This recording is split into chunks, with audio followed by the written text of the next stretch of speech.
budaya positif yang akan disampaikan oleh Hajah Heni Soehartini, STP, SPD, MPD. Nah, untuk mengetahui itu apa yang dimaksud keyakinan kelas itu dari budaya positif kepada Hajah Heni Soehartini, STP, SPD, MPD, disilahkan. Terima kasih Ibu Moderator atas waktunya. Mohon izin Bapak cuma ingin berbagi terkait apa yang saya tulis di buku penggerak. Jadi kita sama-sama diskusi. Sama saya juga belum begitu memahami. Jadi mungkin di forum ini kita bisa saling share informasi dan saling melengkapi. Bagaimana Bapak Ibu masih semangat kan ya? Iya. Nah pada kesempatan hari ini saya ingin menyampaikan terkait budaya positif. Nah, subtopiknya itu atau topiknya adalah keyakinan kelas. Nah, kita langsung. Yang ketiga ada keyakinan kelas. Kemudian yang keempat ada kebutuhan dasar manusia. Yang kelima restitusi. Ini mengenai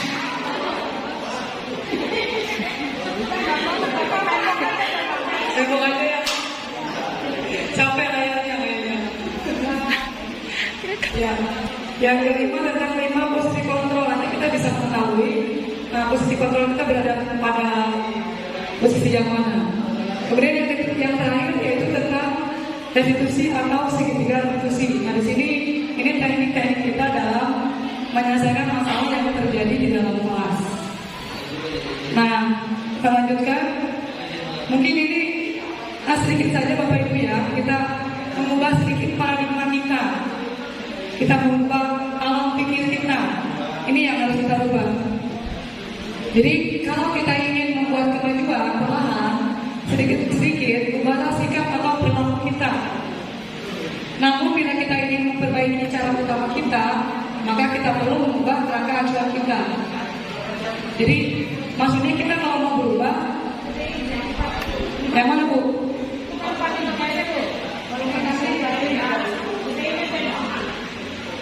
Ya, nah ini bisa dibaca.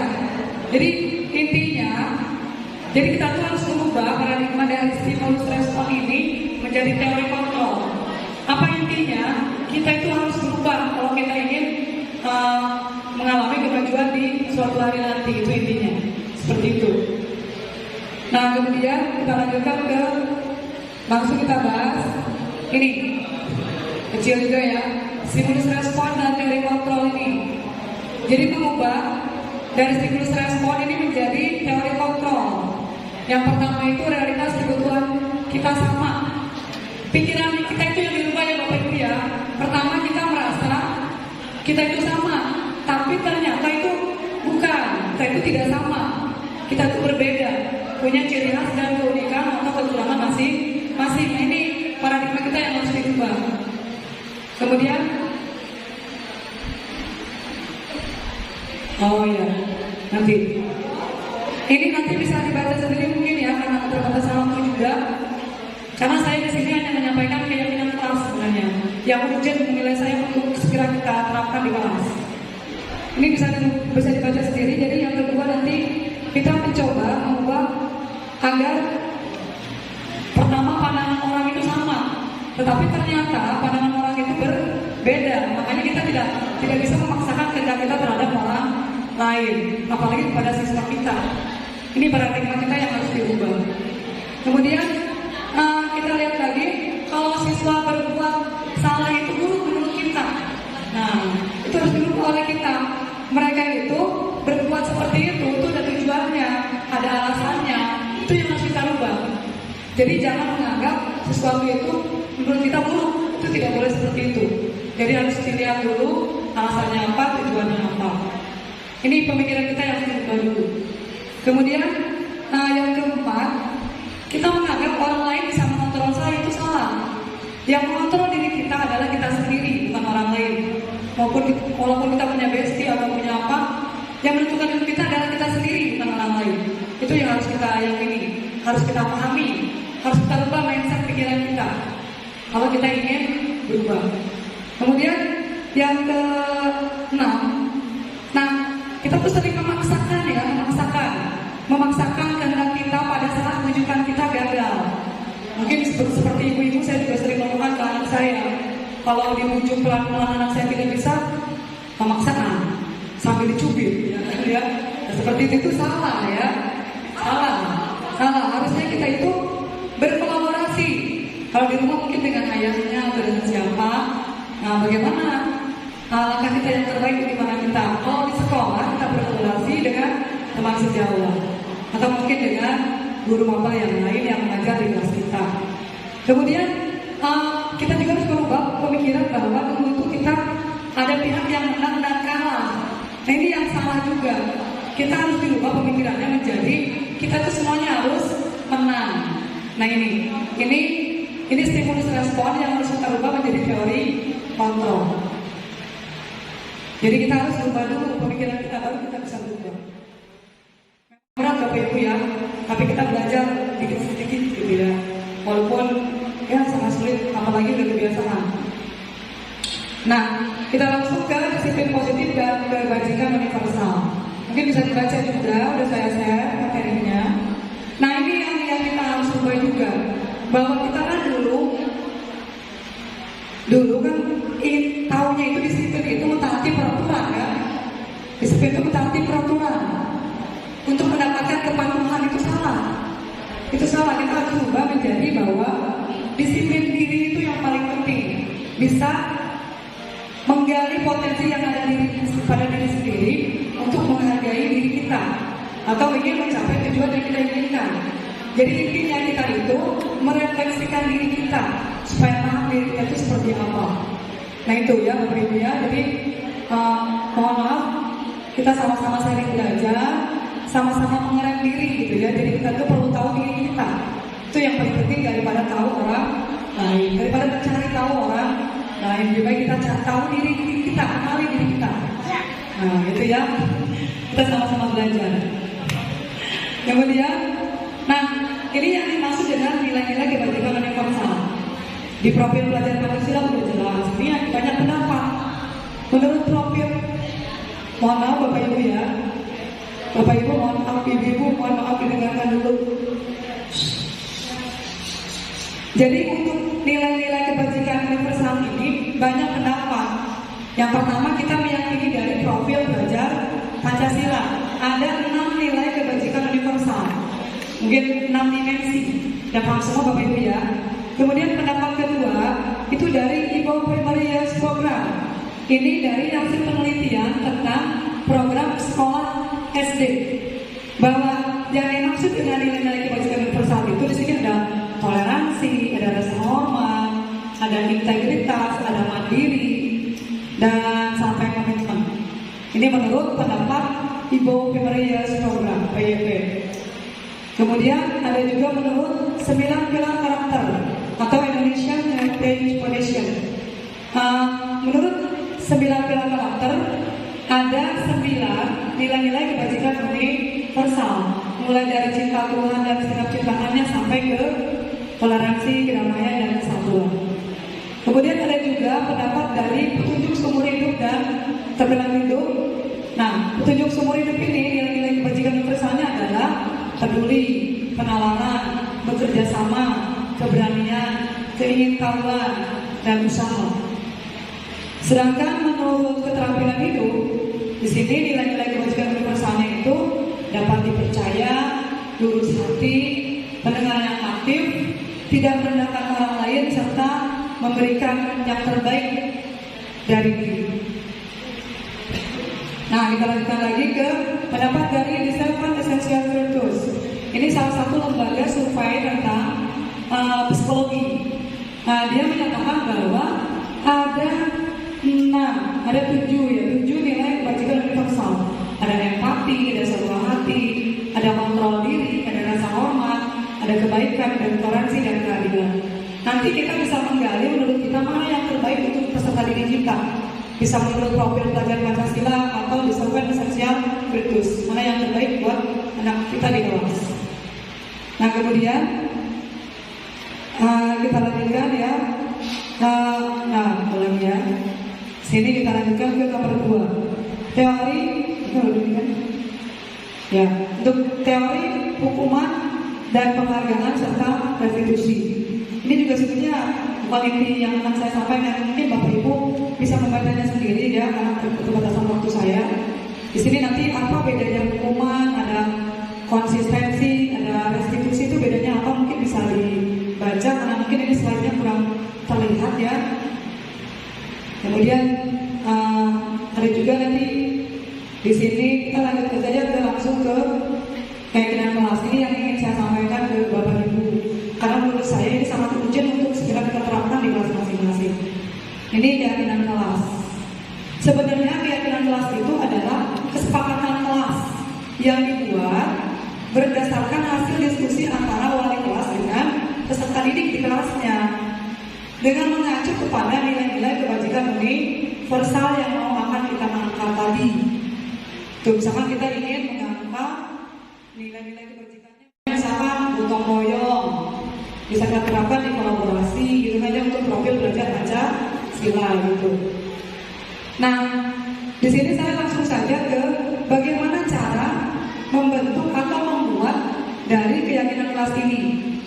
Yang pertama, Bapak Ibu ya, mempersilahkan warga sekolah atau murid-murid kita atau di kelas bertukar pikiran ya, atau berpendapat tentang aturan yang ingin kita sepakati di kelas kita.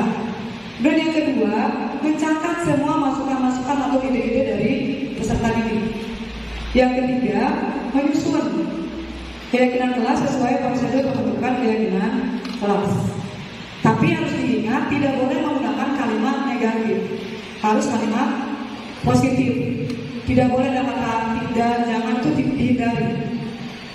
Dan pakai bahasa yang lugas, jelas, dan singkat.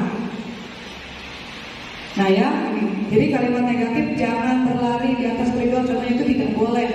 Itu harus diganti dengan berjalanlah di kelas atau koridor.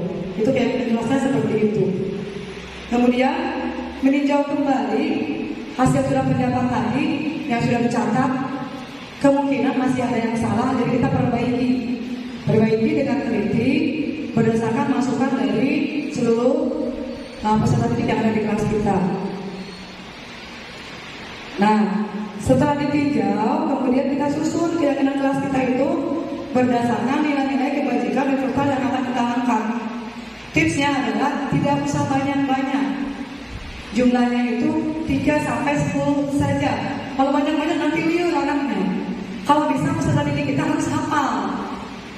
Tujuannya apa? Ketika misalkan mereka melanggar, itu mereka sudah bisa tahu mereka itu melanggar poin yang mana. Betul Bapak Ibu ya. Kalau kita menyusun terlalu banyak, dikhawatirkan peserta didiknya itu tidak hafal, bingung dia. Jadi dalam menyusun keyakinan kelas ini itu tidak usah banyak-banyak, maksimal hanya 7 saja, minimal 3. Tapi sudah itu di dalamnya semua hal. Situ ya. Kemudian setelah selesai ya, mungkin ditandatangani oleh ketua kelas dan wali kelas. Setelah itu dipajang di kelasnya. Ini saya sudah buat keyakinan kelas, nanti dipoto ya. Itu udah buat keyakinan kelas di kelas 10A. Belum saya pajang. Mungkin ini bisa membuat inspiratif buat Bapak Ibu di wali kelas yang lain ya. Ini saya di sini ada 7 poin yang saya angkat. Ya, ada selalu datang tepat waktu gitu ya. Di poin juga ada. Kemudian ini kan nanti datang tepat waktu itu bisa datang, bisa pulang kan ya, bisa masuk. Jadi umum sifatnya, tapi positif kalimatnya. Dan yang kedua, berkomitmen terhadap tugas. Jadi anak-anak itu rajin mengerjakan tugas tepat, mengumpulkan tugasnya tepat waktu. Kemudian saling menghargai. Nanti bullying di sini kan ya, jadi bisa masuk di sini. Saling menghargai, mendengarkan pendapat temannya. Yang kelima, selalu menjaga barang pribadi. Jadi tanggung jawab, gitu ya. Ya. Kemudian yang keenam, selalu menjaga K7, ketertiban, kebersihan, keindahan, kenyamanan, kayak gitu ya. Yang terakhir itu membudayakan 3S, senyum, sapa, dan salam. Mungkin ini ya nanti mungkin bisa lima gitu ya. Nanti ini contoh keyakinan kelas yang sudah saya buat di kelas 10. Nah, mungkin Bapak Ibu bisa lebih luas lagi atau lebih bagus lagi dari ini. Itu tentang keyakinan kelas. yang sudah saya buat di kelas saya. Kemudian kita lanjutkan ke contoh dari keyakinan kelas dulu yang kecil ya. Kita dibaca di filenya. Di sini contohnya itu ada untuk anak SD. Di sini ada anak SD kelas 1, kelas 5. Kalau kita lihat ya contoh di SMK, jangan yang ini. Nah ini contoh keyakinan kelas saya sudah saya sampaikan juga di file ini ya. Nah ini mungkin itu Bapak Ibu yang sebenarnya yang urgent sekali. Jadi maksud saya ketika anak ini melanggar gitu ya, salah satu keyakinan kelas kita tidak harus dibawa ke BP dulu. Kita bisa tangani sendiri oleh wali kelas. Saya kemarin sudah share tentang segitiga restitusi. Nah itu bagaimana cara wali kelas menangani anaknya di kelas kalau melakukan suatu kesalahan. Jadi jangan dibawa ke BP dulu, tangani oleh wali kelas berdasarkan segitiga restitusi. Sudah saya share tempo hari, ada videonya, gitu ya. Jadi tujuan saya itu jadi memperingankan beban di BP juga. Dan menurut saya anak itu sih lebih menurut dan lebih dekat dengan wali kelasnya. Pasti mereka mendengarkan apa keluhan anak-anak kita. Ini nanti saya nanti di PDF-nya terlalu kecil. Dan di sini ada kata-kata yang kita keluarkan kalau kita menjadi seorang manajer bagaimana, seorang perempuan tersangka bagaimana, kemudian seorang penghukum bagaimana. Tapi penghukum itu kayaknya kebanyakan kita cuma hukum. Pokoknya kamu salah, nah itu kan. Tidak lulus nilainya, ya. Nah itu. Nah kita lanjutkan Bapak Ibu ya. Nah di sini ada cara penanganan untuk menangani anak yang bermasalah. Ini di sini ada segitiga restitusi. Ini diterapkan ketika kita sudah menjadi posisi seorang manajer. Ini kita terapkan di sini. Ya, terlihat juga ya. Di sini ada tiga tindakan yang dilakukan. Seperti misalkan tadi ada anak kesiangan. Ibu saya mohon maaf terlambat. Kita kan tanya, oh iya, kenapa alasannya? Kita tanya itu kenapa itu namanya ini menstabilkan identitas. Ininya ya, yang kita terapinya menstabilkan identitas. Kita cari tahu alasannya. Kemudian anak nanti menjawab, saya membantu mama buat kue sampai larut malam untuk jualan besok. Nah kita di sini nanti melakukan tindakan validasi tindakan yang salah. Kita bilangnya seperti ini, oh pantesan ibu juga akan kesiangan kalau seperti itu. Nah itu namanya validasi tindakan yang salah. Itu step yang kedua. Jadi kita masuk ke dunia anak dulu. Jadi jangan anak salah kita salahkan. Nanti mereka hati-hati gitu Bapak Ibu ya. Sama saya juga minta kita pelan-pelan menerapkan ini gitu ya. Nah kemudian yang terakhir itu ada menanyakan keyakinan. Jadi ketika anak sudah tahu salahnya, alasannya apa, kita tanya ke anak, menurut kamu tindakan hari ini sesuai enggak dengan keyakinan kelas kita. Jadi sebelum kita menerapkan segitiga restitusi ini, Bapak Ibu harus sudah punya keyakinan kelas dulu. Dan anak sudah hafal. Makanya tadi keyakinan kelasnya jangan banyak-banyak poinnya, maksimum hanya 7 supaya anak itu hafal dan paham. Jadi ketika anak melanggar, poin yang mana? Nah itu kita menanyakan keyakinan kelas. Poin yang mana yang sudah pernah melanggar? Nah, misalkan tadi ya, poin yang ke-6 Bu, misalkan dia tidak datang tepat waktu. Nah kita tanya lagi, menurut kamu ingin memperbaiki diri tidak? Pasti anak nanti menjawab lagi. Itu sama juga menanyakan keyakinan, masih di situ tahapnya.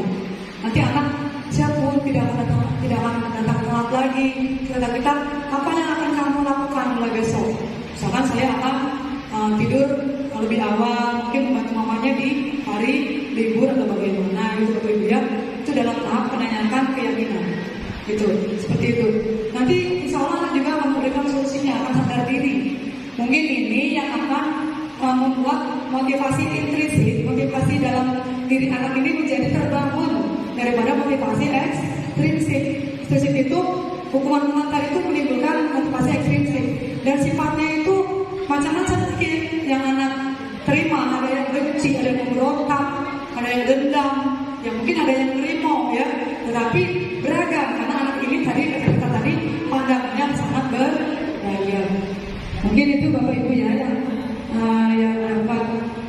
sampaikan pada kesempatan ini mudah-mudahan menginspirasi kita dalam memimpin anak-anak kita di kelas itu menjadi lebih baik. Bismillah Bapak Ibu ya, kita awali bismillah, kita berniat walaupun ini sangat sulit untuk mengubahnya, kita pelan-pelan, kita benahi dari mana dulu. Mungkin Bapak Ibu itu saja.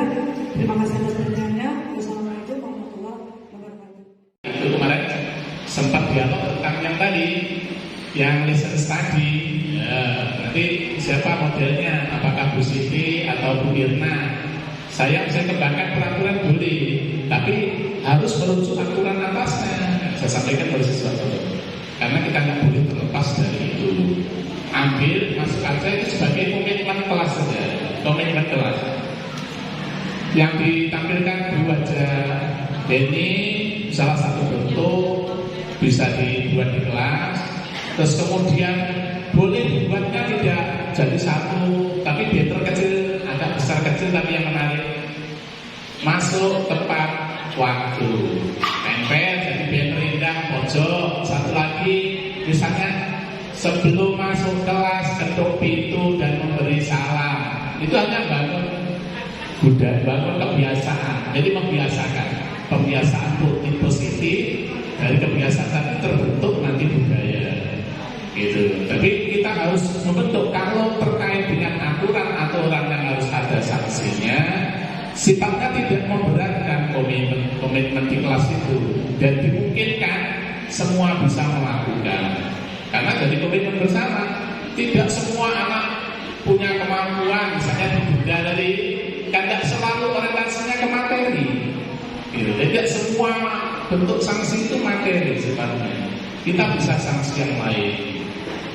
Ya silahkan itu di komitmen di kelas yang dibangun, tapi nggak boleh lepas dengan aturan di atasnya. Nah, banner tadi saksiannya silahkan didesain kreativitas kelas masing-masing boleh. Jadi satu satuan seperti tadi boleh, tapi tetap ketika dipajang di kelas punya nilai estetikanya bagus. Terus kemudian terkait Pak Dadak, betul disampaikan Pak Dadak, tapi perlu dipahami fungsi Satgas anti perundungan itu berbeda dengan Satpol PP. Satuan tugas polisi Pamong Praja itu beda. Bukan menghakimi anak, bukan mengintimidasi, sosialisasi, menyampaikan bahwa kebijakan anti perundungan bullying dari segi aturan begini, ajak untuk melakukan positif. Kalau anak nggak mau, nggak boleh dipaksakan. Guru juga sama, anak nggak berubah, nggak usah marah. Peran kita hanya menyampaikan, tidak memberi hidayah. Tapi jangan bosan-bosan. Hanya sifat pemuda dari segi karakteristiknya betul yang sampaikan Pak Dadan. Ngomong maksud baik, yang satu tersinggung emosi, gitu ya. Ketika emosi ya sudah, dia ngurusin aing, gitu, tonceng dia aing, gitu kan ya. Jadi kasus awalnya anak kita yang kemarin begitu kan, hanya berpapasan, merasa terancam, meluruk, mencekik temannya. Nah itu hal-hal karena jiwa muda, dan itu dari segi taraf perkembangan normal. Nah itu ciri-ciri pemuda begitu, bentuk-bentuk kelompok, saling geng. Nanti ketemu geng yang sama-sama hobi merokok, nyaman, jadi situ gengnya merokok. Oh, lompat pagar, sekali lagi diulang, nyaman, ikut kumpul itu. Ayo kita lompat pagar, salah tetangga sebelah, bagus gitu, lompat pagar. Besok diulang lagi, jiwa muda. Katanya Gus Dur, sekolah itu kalau nggak pernah begitu nggak asik.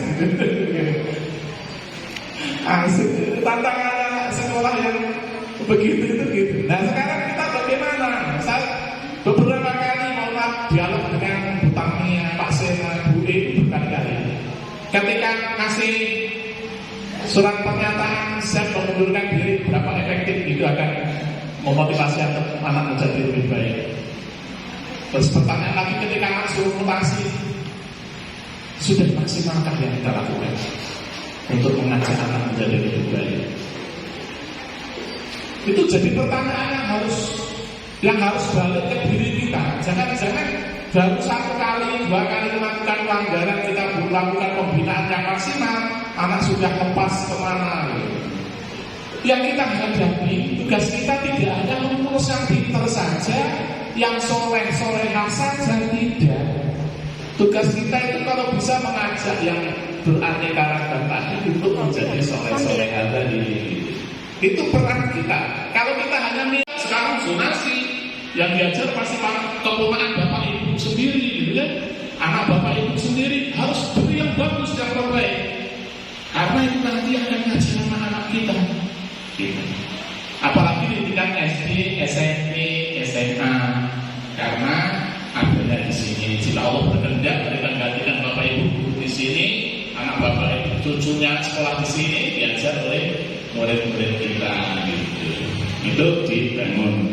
Terus kemudian terkait yang sampaikan Bu Sri tadi, anak yang nakal, yang bagus, tidak selalu dikerasi, tidak selalu hukum, bisa jadi dimintai. Oh, kepala geng. Ini bisa mengendalikan teman-teman ini. Dirangkul, diikutkan sebagai tim penanggung jawab. Anak ini kayaknya kalau di sini, mahasiswa di sini, apalagi calon guru, ajar yang bagus. Apalagi bapak ibu tinggal di sini. Kenapa? Karena itu nanti akan ngajar anak bapak ibu. Itu.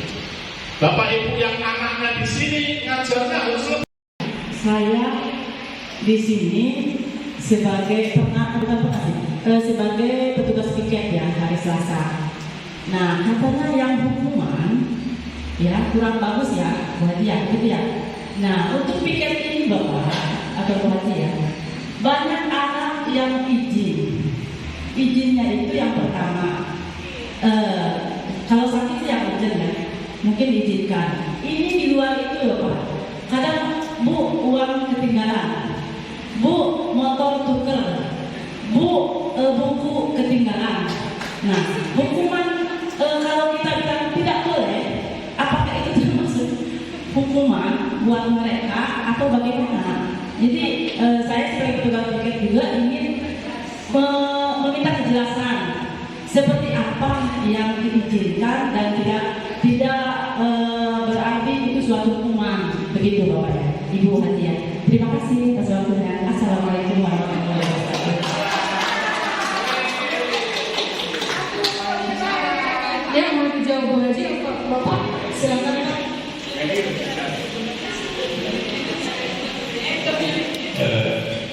Bapak Ibu,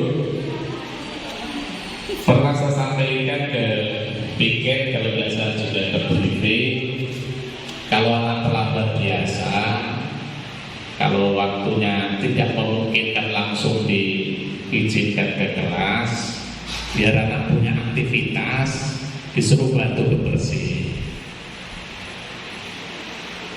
lingkungan depan sekolah, musola,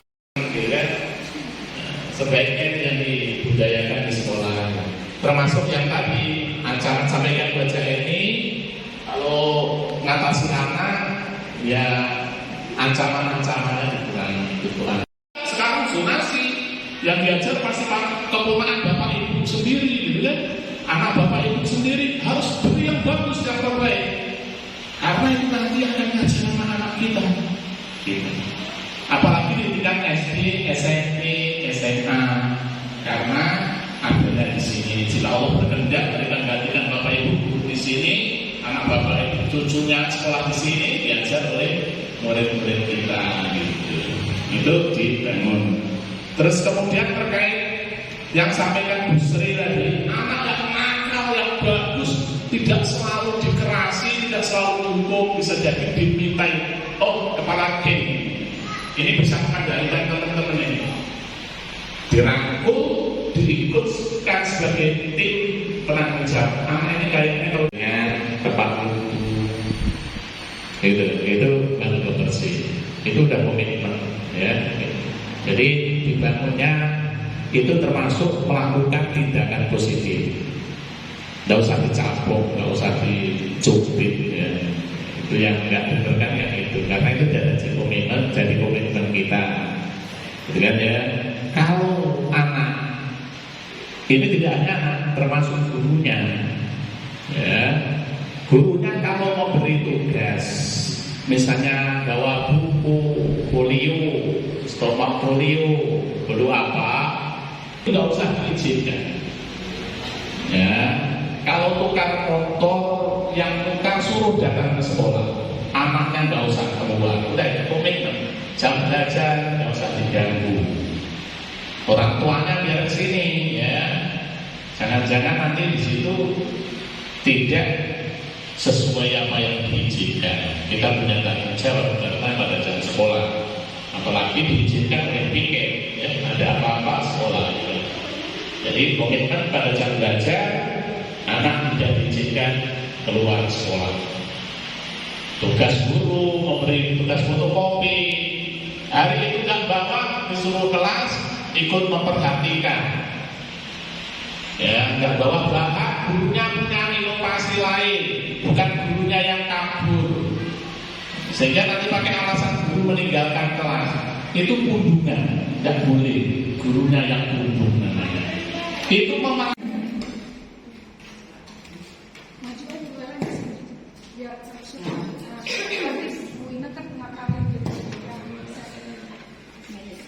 Assalamualaikum warahmatullahi wabarakatuh. Baik, terima kasih atas waktu untuk kita menyusun keinginan-keinginan atau kesepakatan di kelas. Nah, seperti itu saja. Terima kasih. Assalamualaikum warahmatullahi wabarakatuh. Waalaikumsalam warahmatullahi wabarakatuh. Nah, silakan kita lanjut saja dulu ya ke penanya yang kedua.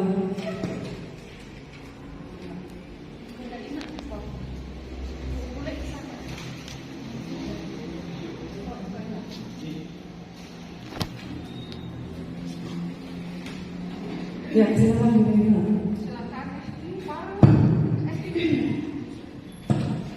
Baik, Assalamualaikum warahmatullahi wabarakatuh.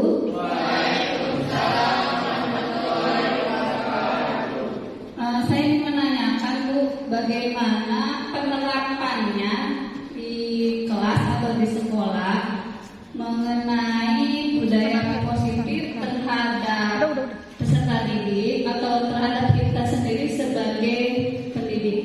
Baik, terima kasih. Assalamualaikum warahmatullahi wabarakatuh.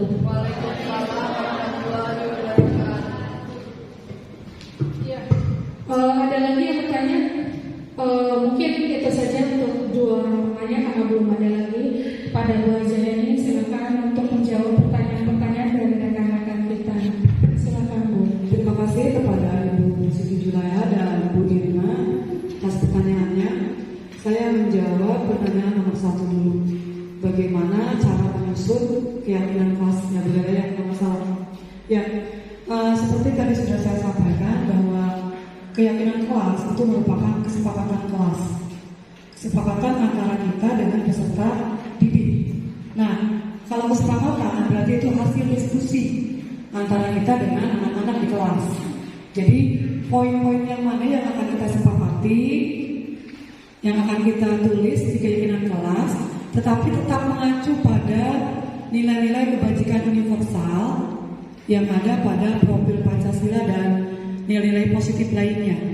Jadi walaupun itu kesepakatan kelas, tetapi nilai-nilai yang kita sepakati tadi, kesepakatan tadi itu harus mengacu kepada nilai-nilai yang ada pada budaya positif atau kebajikan universal. Salah satu sumbernya adalah profil belajar Pancasila yang meliputi 6 dimensi.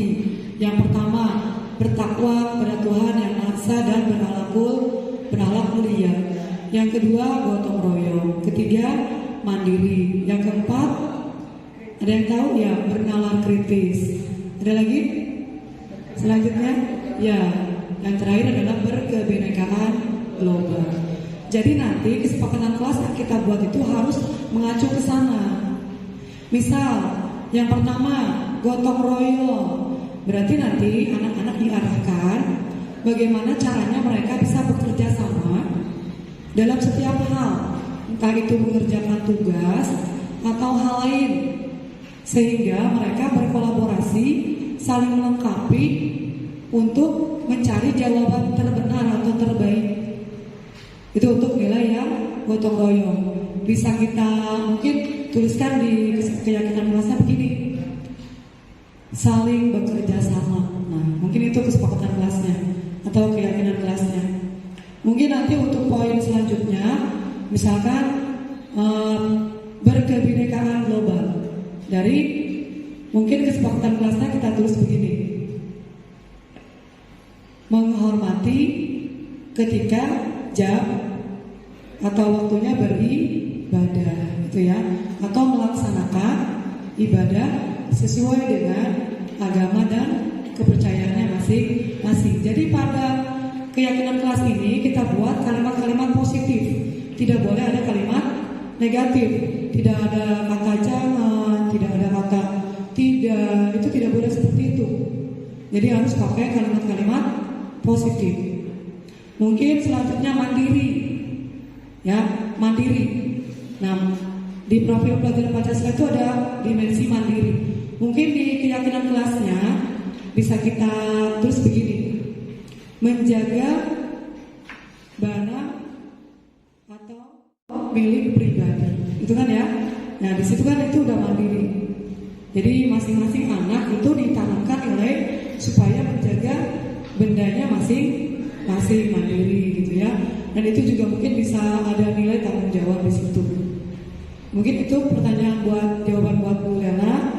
Terima kasih Bu Lela, mungkin ada tanggapannya, silakan. Sudah cukup ya? Sudah cukup, Bu Lela? Oh iya. Sekarang pertanyaan yang kedua dari Bu Irma. Ya, Pertanyaannya menjalankannya ya. Bagaimana kita menjalankan kesepakatan kelas itu baik bagi guru maupun bagi anak-anak. Nah, untuk menjalankan keyakinan kelas ini, jadi seperti tadi di pas materi bahwa dalam menyusun keyakinan kelas ini, kalimat-kalimat itu harus sederhana, harus gampang dihafalkan oleh anak-anak. Jadi maksimal hanya 7 saja, 7 poin atau 7 kalimat, yang kalimatnya sederhana, nggak boleh lebih dari 7, minimal 3. Jadi yang boleh kita susun itu keyakinan kelas itu nilainya atau jumlahnya 3 sampai 7 baris ya, 7 poin. Nah, diharapkan anak-anak ini hafal dulu terlebih dahulu, harus hafal poin yang mana yang misalkan suatu hari anak datang terlambat. Misalkan kita tulis di situ di keyakinan kelasnya datang atau gini, tepat masuk tepat waktu, gitu ya. Masuk tepat waktu yang pertama. Nih, seperti contohnya kan ada ya Bu ya. Contohnya di sini ya. Masuk tepat waktu. Nah, berarti kalau masuk tepat waktu ini itu bisa diasumsikan sebagai datang tepat waktu ya, pulang tepat waktu, atau ganti jam pelajaran tepat waktu. Ini contoh dari keyakinan kelas yang sudah saya buat di kelas 10A. Ini selalu tepat waktu. Ini mungkin datangnya, pulangnya, atau masuknya seperti ini. Kemudian yang kedua, berkomitmen terhadap tugas. Berarti nah ini ya, itu berarti selalu mengerjakan tugas. Yang ketiga ada saling menghargai, gitu ya. Sini ada nilai berkebinekaan global juga ada kan ya, saling menghargai. Kemudian ada selalu berkolaborasi, berarti selalu bergotong royong, bekerja sama dalam menyelesaikan suatu masalah, gitu ya. Kemudian ada lagi selalu menjaga barang milik pribadi tadi, berarti mandiri, gitu ya, tanggung jawab atas milik pribadi, gitu ya. Ada juga yang selalu menjaga K7, kebersihan, ketertiban, keamanan ya, kenyamanan ya, seperti itu. Dan yang terakhir membudayakan 3S, mungkin kata Bu Ima sekarang sudah 5S ya Bu ya. Kalau saya ini baru 3S, senyum, sapa, dan salam. Ini seperti ini ya, ya, contoh keyakinan kelas. Nanti dibuat di kelas masing-masing. Nah, ini poin-poin ini sudah saya diskusikan dengan anak-anak di kelas 10A. Tetapi sekali lagi tetap mengacu pada nilai dari profil pelajar Pancasila. Mungkin. Nah, bagaimana kita menjalankannya? Kali anak-anak ini harus hafal poin 1 sampai nomor 7, sehingga kalau misalkan ada anak terlambat suatu hari, berarti dia sudah melanggar poin yang mana? Poin 1. Nah, baru kita nanti beri pengarahan. Udah ya, simpan. Beri pengarahan. Nanti misalkan namanya Sela dalam tidak tepat waktu, terlambat. Nah, kita tanya ke Sela, kenapa kamu terlambat? Terus kata Sela, Sela datang terlambat karena bangunnya kesiangan. Bantu mama masak tadi malam sampai larut malam sehingga tidurnya larut malam kan, hanya berapa jam gitu ya, sehingga bangunnya siang. Kita jangan langsung marah Bapak Ibu ya, atau anak-anak jangan marah. Jadi kita itu langsung kita tanggapi nanti dengan ada nih namanya tadi sudah saya sampaikan, namanya tadi tentang segitiga resti. Terus kita tanya dulu anak kenapa, alasannya kenapa, terus kita masuk ke dunianya. Nah, kata saya terlambat karena bantuin mama. Terus kata kita tadi, oh iya pasti ibu juga akan bangun siang kalau seperti itu. Jadi ibu gurunya itu masuk ke dunia anaknya dulu. Jadi jangan sampai anak dimarahin kalau terlambat. Jadi kalau anaknya dimarahin kan semakin down atau semakin marah kan. Bahkan nanti dia akan antipati ke gurunya. Nah misalkan setelah itu baru kita tindak lagi anak-anak giring ke keyakinan kelas tadi.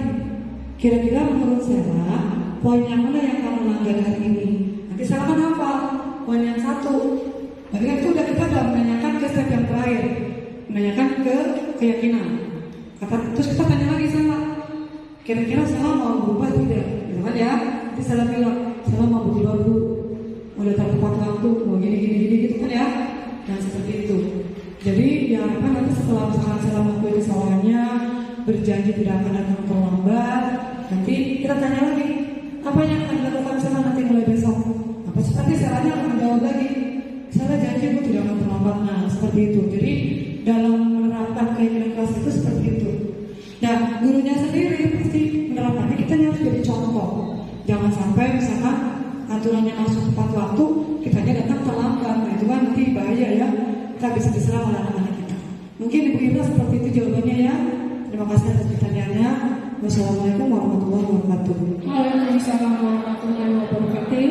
Jadi kesimpulan apa yang disampaikan Bu Zini itu ada penyelesaian dari segi 3 restitusi bagi anak yang melanggar keyakinan kelas. Ini sebetulnya sekalian deh Ibu sampaikan ya. Untuk anak-anak, jadi yang namanya keyakinan kelas itu sama saja taken kontrak antara kamu dengan ibu, gitu kan? Nah itu bahasa mudah dipahaminya. Kalau terlambat, kalau tidak pikir, nah itu kan sebetulnya udah dialami oleh kita ya. Kalau tidak pikir, bayar atau uang kas, nah itu. Tetapi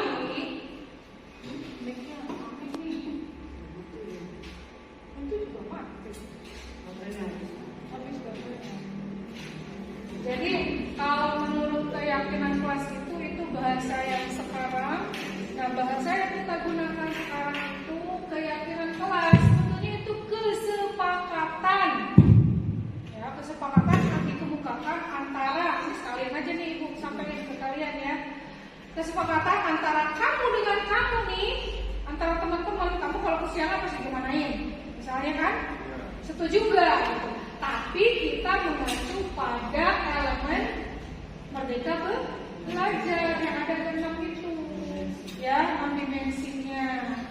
Begitu. Kalau misalkan di kelas bisa jadi beda, keyakinan kelas A begini, kelas B mau begini, kelas C begitu, kelas D bodoh misalnya, ya bisa seperti itu. Nah sebetulnya memang belum sempat dibicarakan karena memang kita bebas tuh hari ini dan kemarin ya. Kemarin kita udah move on dari proyek sebelum ada proyek selanjutnya. Ya Bu Ina ya. Bagaimana? Ngerti nggak? Ngerti ya? Udah. Terus itu. Kalau mungkin kali ya, aku nggak ada melanggarnya, gitu ya. Dipanggil itu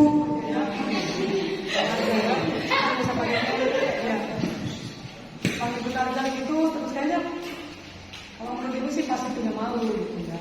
Kalau tidak punya malu berarti tanya lagi terus. Kalau sudah berkali-kali ditanya nggak pernah malu, berarti penanganannya ini tidak harus sama wali kelas lagi, berarti kita serahkan ke mungkin, nah gitu kan ya. Gitu. Jadi maksudnya kelas itu ini kelas dulu sampai 2 kan. Nah harapannya Aduh, ya, mau tadi ya. Harapannya supaya kalian mungkin lebih enak sama walinya sendiri daripada sama guru mereka. Ya, walinya kan lebih dekat, ya, maksudnya tuh lebih terjaga daripada dari ibu mereka. Kalau kamu dipanggil ke mereka kan seolah-olah kalian melanggar itu kan, melanggar suatu aturan gitu kan, takutnya begitu. Tapi kalau memang sudah berkali-kali dipanggil, kita terapi dengan sedemikian itu sehingga mempan ya, dengan berat hati mungkin kita nanti penanganannya dibantu dengan pihak dan konseling. Itu saja ya saya juga dari ibu. Terima kasih atas. Jangan yang mau bertanya lagi, mangga. Ada yang Tapi kalau saya banyak tadi apa?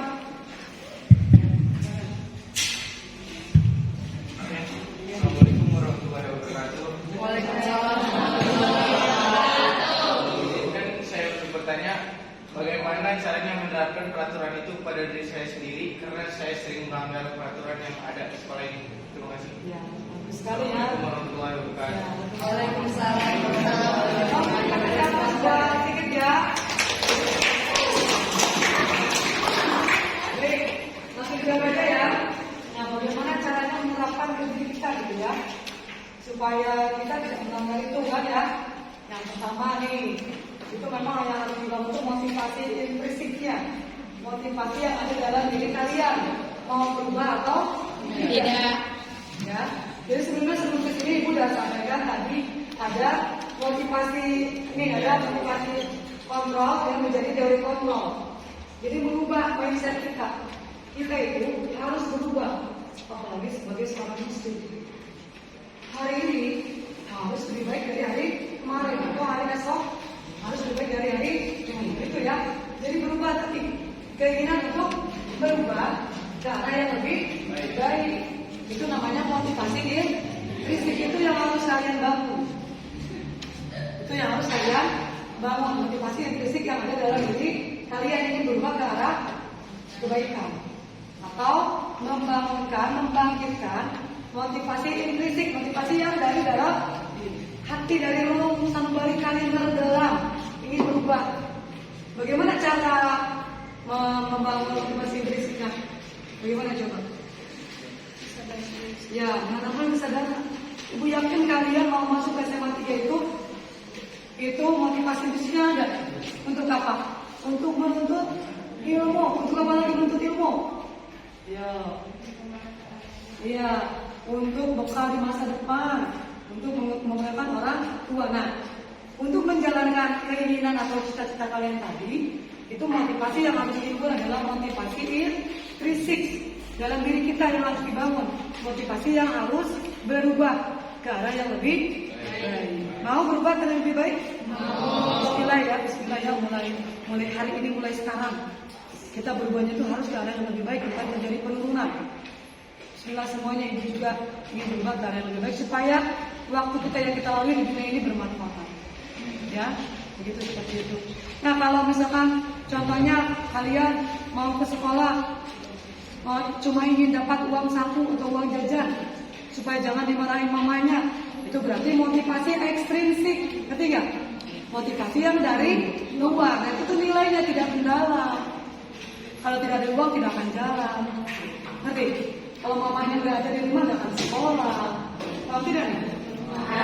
Jadi yang paling penting yang harus kamu tanamkan apa kata ibu tadi? Motivasi intrinsiknya, motivasi yang ada dalam diri sendiri, motivasi yang ingin berubah karena menjadi lebih baik. Mau berubah? Mau. Bismillahirrahmanirrahim. Mulai saat ini saya harus berubah ke arah yang lebih baik. Itu saja ya jawaban dari ibu. Terima kasih pertanyaannya. Ya, mungkin ada lagi yang mau ditanyakan, silakan. Amel berubah 50 Meta, Silvi, Karini, Bebes ya. Yang ada yang bertanya lagi? Jadi apa yang tadi disampaikan oleh Bu Hajani tentang keyakinan kelas, ya, itu adalah merupakan kesepakatan bersama di kelas, tetapi aturannya akan merujuk pada profil pelajar Pancasila, yaitu yang ada 6 elemen itu sendiri, ya, menggunakan dengan bahasa yang santun, bahasa yang tidak memaksa, ya. Kemudian itu wajib dilaksanakan karena itu adalah merupakan kesepakatan. Ingat, aturan kelas A, B, C, D, E, F dan seterusnya itu akan berbeda-beda tergantung kondisi di dalam kelas. Bisa dipahami? Mungkin itu dapat disimpulkan seperti itu. Yang jelas komitmen atau keyakinan kelas itu harus dilaksanakan di kelas itu sendiri, bukan di kelas yang lain. Karena komitmennya diambil di kelas yang bersangkutan. Mungkin ada lagi Bu Haji yang akan disampaikan? Ya. Dan mungkin setelah dibuat nanti biar kelasnya dihafalkan ya, terus dipahami ya, dipahami dulu, kemudian dihafalkan. Jadi ketika kalian nanti melakukan kesalahan, mungkin langsung ingat poin mana yang kalian langgar, kesepakatan poin yang mana yang kamu langgar, gitu ya. Jadi mungkin ketika ditanya sama ibu wali kelasnya, kamu udah tahu nih, saya melanggar poin yang nomor berapa, gitu kan ya. Nah, dan setelah itu motivasi intrinsik tadi, kalian ingin berubah juga, itu yang harus kalian lakukan juga. Jadi mulai dari sekarang motivasi intrinsiknya dibangun. Itu caranya.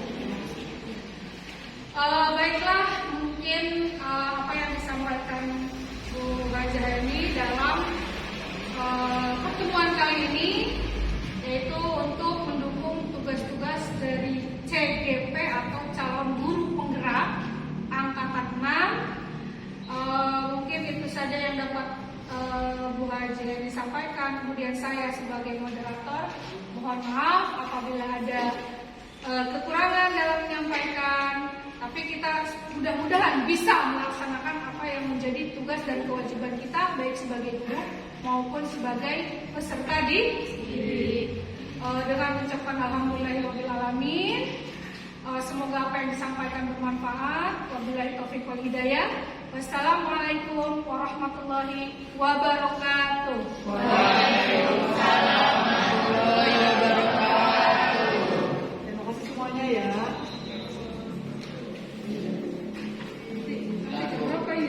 SMA SMA 3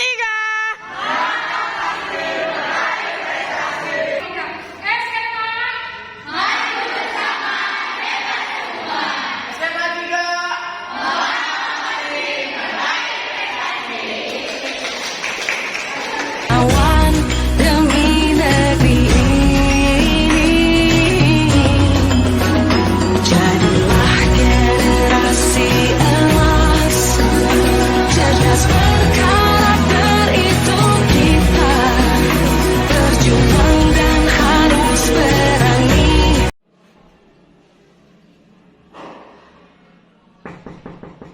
Masuk. Assalamualaikum. Alin, ada apa Lin? Kok mukanya tegang kayak gitu? Alin kesel gua sama Nadia, Alin marah banget sama Nadia, Bu. Masa Nadia ngatain Alin tukang adu ke guru, Bu? Oh begitu, wajar lah Alin marah. Pasti ibu juga akan marah kalau diperlakukan seperti itu. Terus yang dilakukan Alin tadi di depan kelas apain? Ya Alin ngatain balik Nadia, Bu. Alin bentak-bentak Nadia di depan teman-teman yang lain, Bu. Wajar lah Alin malah seperti itu. Tapi Alin hanya bentak-bentak Nadia saja kan? Iya, Tidak Bu. melakukan hal yang lebih buruk lagi? Enggak, Bu. Baik, menurut Alin sesuai tidak yang Alin lakukan dengan kesepakatan kelas kita? Enggak, Bu. Alin juga tahu menghargai orang lain. Di situ kan posisinya lagi nggak bisa tahan emosi, Bu. Baik, kira-kira kesepakatan kelas yang mana yang tidak sesuai dengan hati Alin? Alin kurang menghargai orang lain, Bu. Baik, menurut Alin menghargai orang lain itu penting tidak? Penting banget, Bu.